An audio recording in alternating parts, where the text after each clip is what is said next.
I became an atheist because I've conversed with God. I've been a writer for a while now. I've written a bunch of stories and articles I've published in various small-time magazines and outlets, so you've probably never heard of my works. Writing was a hobby more than anything, and whatever profit I could make of it was just a bonus for my full-time job. One key theme in my writing was my faith, my religion, my relationship with God. As weird as it may sound, that was one reason my stories attracted people. I think there's too much cynicism in the world right now. That led people to seek something less harsh and critical, and some found it in my stories. I wish I could say I'm the same pure-hearted person still, but the sad truth is that I am not. The less you know, the better you sleep is the truest statement of them all. What I'm about to say will come off extremely ironic. I became an atheist because I've conversed with God.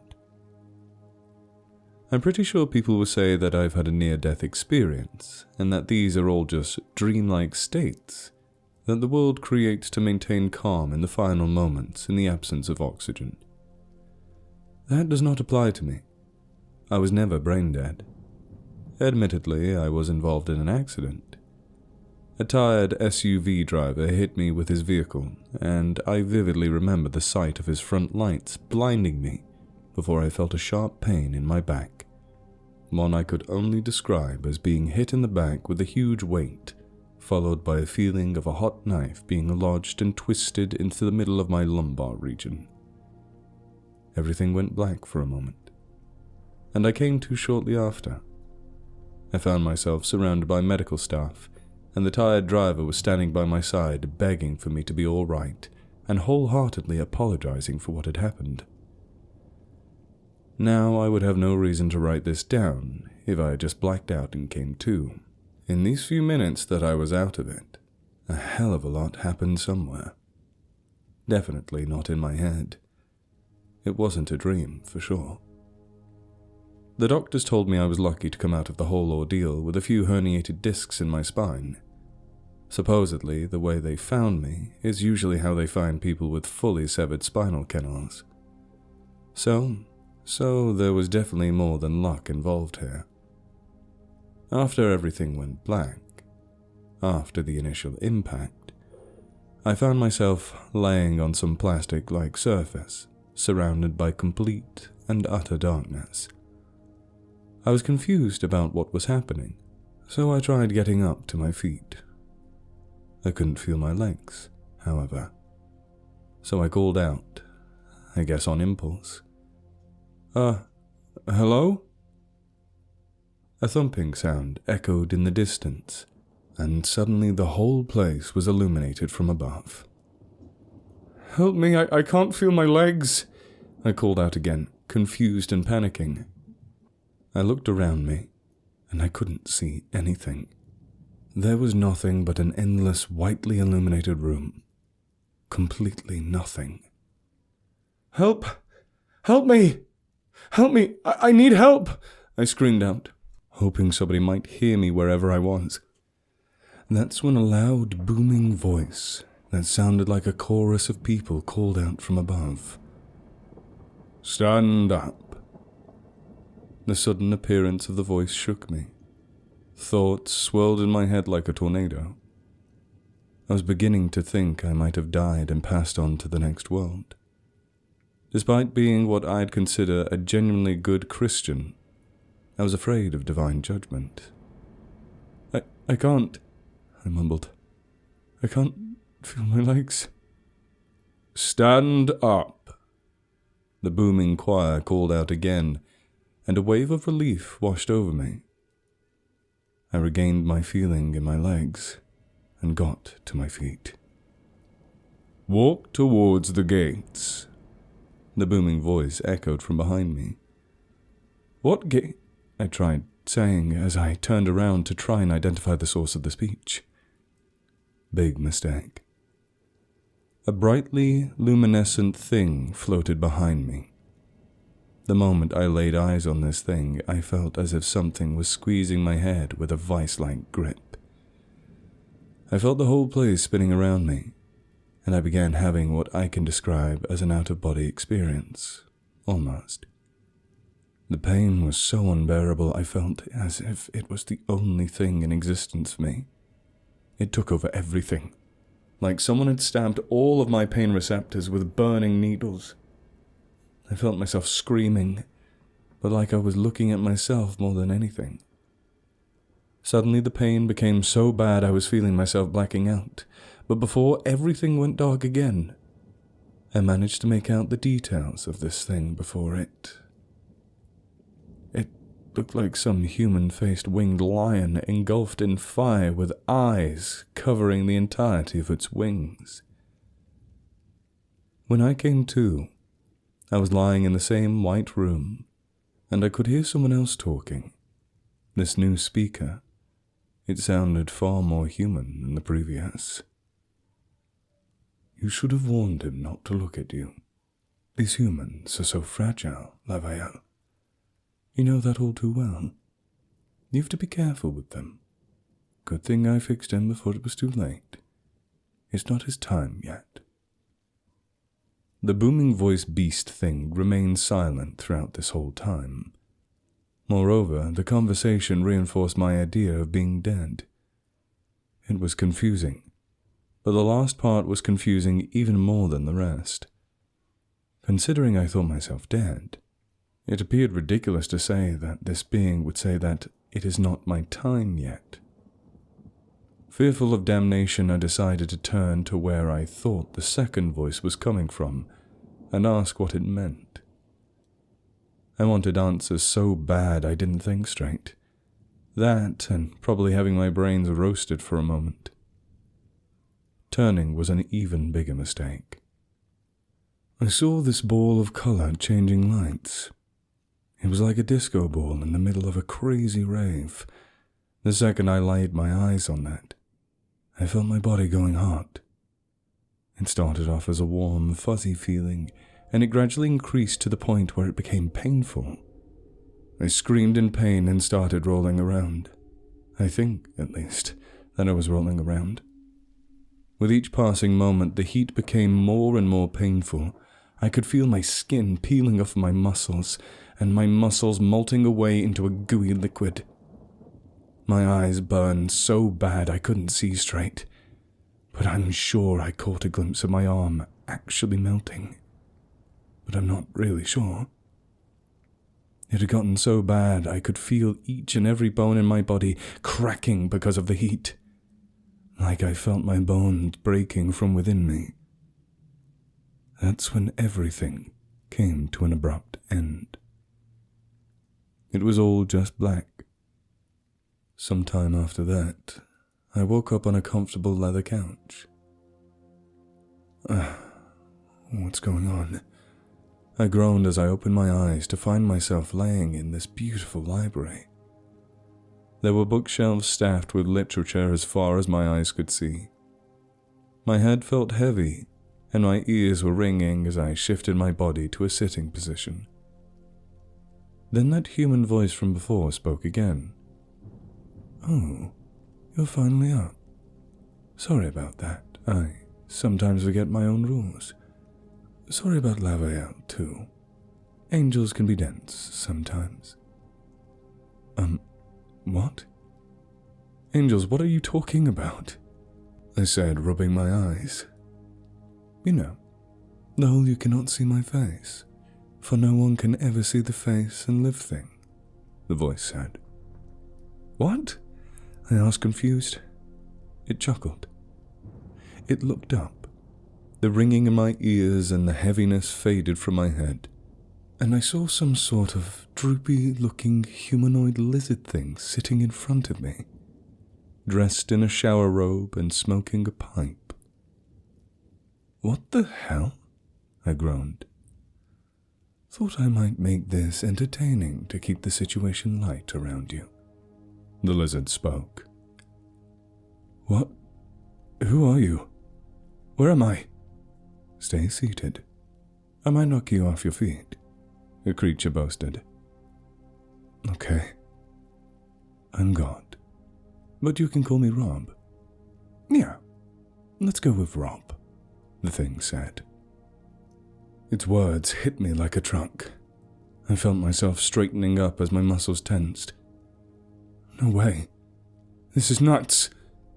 The thing waved its hand in the air, and suddenly a hologram-like thing appeared before me. It was this dark little sphere with nothing inside. What's this? I inquired.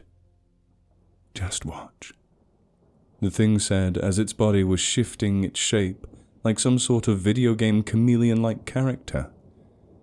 An explosion occurred inside of the hologram. In a moment's notice, there was a sea of lights, and after that, things were beginning to shape out of that sea of lights. It was the beginning of the universe.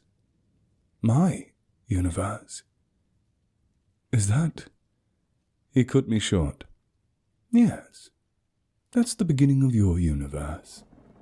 The creature spoke, now looking like a gigantic octopus-like thing whose limbs were flailing about. The realization sunk in. I was in the presence of God. I fell to my knees and begged for forgiveness over my disrespect. Oh, come on, it's all right. I would have done the same. Questioning things is always good. I was never the type for this groveling. It's weird. Sometimes you humans get really disturbing with this, throwing yourself at my feet and whatnot. Ugh. I got back up to my feet. I was shaking with fear at this point. I don't even know why. God seemed pretty calm and hospitable towards me. I guess it's the presence of the creator of everything that drove me to fear. That was, after all, what the church instilled in me. To fear God. Relax, he said, changing his appearance to that of a gelatinous thing with a head. I tried to recollect myself, but it was too nerve-wracking. I couldn't stop shaking. Well then, now that we've established this, how are you feeling? God asked me. Scared? Confused? I don't know. I don't know what to... I slurred. Don't be. It's fine. All of this is so... I don't know. Weird? Am I dead? I questioned, swallowing my saliva as I expected the harsh truth to smack me right across the face like a sledgehammer. No, you're not. Not even close. You're pretty alive. Just knocked out. In a moment of both relief and confusion, I felt a smile form on my face. But the tension only got worse. Thoughts were spinning once more like a tornado. Why would God seek my audience? I wasn't a man of any importance. Then why... He suddenly cut me off again. Why are you here? You're a writer. I'm a writer, and it's been about 1400 years since I've spoken to one of you directly. A writer? This was getting more and more confusing with each passing moment. Yeah, I consider myself a playwright, if I'm being honest. Everything I've created is part of my grand spectacle called the Epic of the Multiverse. He called out, raising his wings into the air. I need to mention that he kept on changing his shape every few moments. Some of them I can't even put into words. Multiverse? Yeah. You didn't think quantum mechanics would allow for more than one universe? I mean, that would be dull, he responded. Boring? Yeah, boring. Simple as that, he retorted with a weirdly alarming calmness in his tone. I don't get it, God. Rob. Call me Rob. All right, Rob, I don't get it. What does it have to do with boredom? I asked, albeit somewhat fearfully. Oh, yeah. There isn't really much of a purpose to all of this, he said, as if it was an offhanded remark. Really, that's... what? Shocking? Yeah. Unexpected doesn't even cut it. But it all started making sense. I mean, It's not that hard to see that God was a lonely, borderline psychotic super being that just wanted to ease his mental anguish. I think that's something religion doesn't account for. If we need stimulation with our massive brains, imagine what God's supercomputer of an all-capable brain would go through without having something to wrap itself around. Well, yeah, religions don't quite get it right. I think that's why I like you the most. Your reality, that is. It's so chaotic. It's so full of possibilities. It's all so colourful. I really like how you can be the most productive little things ever one moment, and then try to end the lives of another over a bottle of milk. That's just rich. That is thrilling. Life in your universe is like the greatest play ever. These words hit me really hard. God kept going on. And don't think you're the only ones out there or the only ones as exciting as you are. Some species, they've wiped out whole planets. I could see he was almost salivating himself at the prospect of seeing holocausts unfold. So what's the deal then? We just live and die and then what? I asked as I was beginning to doubt if I wanted to know the answer. And then nothing. There's no heaven or hell or whatever. You have one shot at life and that's it. I hope I'm not disappointing you too much. He didn't disappoint me, no. Much to my surprise, it somewhat relieved me knowing that there was no afterlife at this point. 5 minutes with God and Christianity sounds like a really silly set of ideas. You know, I don't really care what you do as long as you don't become boring and still with your lives, he continued. Now that pissed me off. I felt like I was a toy, and for someone who was part of a religion whose members considered themselves to be pawns of God, the literal feeling of being used my whole life, that set me off. So, what are we? Just toys to be used and discarded? I barked. I guess it took him by surprise that I'd raised my voice. He cocked back, now donning a human form. No, not you humans. You are special. You bring me so much joy, he began saying before I cut him off. By being what? By being stage actors in a tiny part of a cosmic play. We live for you. We die for you. People die for you, endlessly. Do you even know how much blood people shed in your name and everything for what? The sake of your entertainment? I rose from the couch, screaming at him. Do you know how hard it is to be consumed by nothingness, you hairless ape? Do you? You cannot even begin to fathom the pain I endured before creation. God yelled back at me, making the whole place around us shake as if it were an earthquake. I felt my heart sink to my heels, but I could not back down now. So does this just mean you can let people die? I screamed back, this time more out of fear than anger. God outstretched his neck to me, pushing me back to my seat by covering the distance between us. His head stopped mere inches from mine, and he whispered, Do not overstep your boundaries. Something about him whispering sounded even more terrifying than his ground-shaking screaming, so I sank into the couch. He pulled his head back and forced a smile. And besides, I also enjoy all the good that's been done in your universe. I mean, your architecture is great, but there's one planet called Kungekri, where they make these things that I would consider heavenly. Absolutely stunning, he said calmly. I turned my head from side to side in disgust, and God just sat there, staring at me. His eyes, they weren't piercing or anything. If I had to describe his gaze, it appeared to be off, like he was wandering to other places inside his own head. That's when I realized he had the eyes of a madman. I sat there in silence for a few moments, considering my options. I don't know why, but I just decided to ask him to return me back to my life. I want to go back, I demanded sternly. His gaze focused on me, for the first time in this whole conversation. So soon? Yeah. You've nothing of note to tell me, not to mention that you probably have already planned my horrible death following this. Saying this, I got back to my feet. No, I didn't. The next thing he said rattled me to my core. It was probably the worst thing he could tell me. I do know how each possible life route ends for you. Some of them end really bad.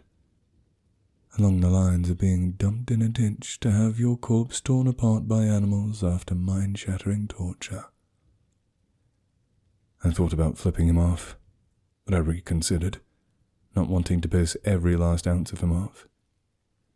So instead, I smiled and said, "You'd love that." "Ha-ha, now you're getting it. I love it all. The peace and the joy, along with the gore and the screams. Good, good."